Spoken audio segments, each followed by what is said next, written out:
Hello guys, good morning to everyone. So, ang topic ko ngayon is about scam. So, yung isa ko kasing friends of mine special, na scam siya.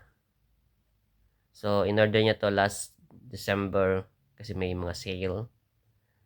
And then, napakamura. And then, ang sabi niya sa akin, pag nakapagbili daw siya ng 20 pounds, is merong additional na item.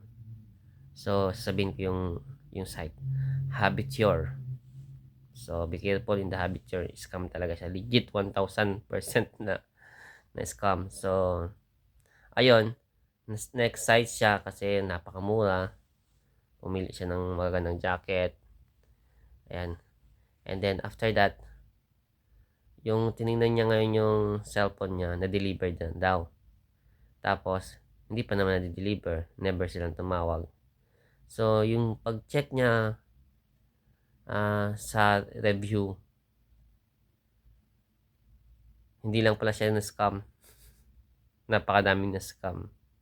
So, dun sa review na dami nagagalit na 1,000% scam, mga ganun, fraud. So, hindi niya rin nakalimutan niya rin tingnan yung review bago siya nag nag-ordered. And then, trinay ko tingnan sa Google Play Store, wala rin siya dun. So, be careful sa lahat ng mga lumalabas, lalo na sa mga 50% off, sometimes 80% off. Napakamura. So, check nyo muna yung review and yung comment nila doon bago kayo mag-order. Kasi, 1 pounds is counted. Diba? Okay. Stay safe and be wise.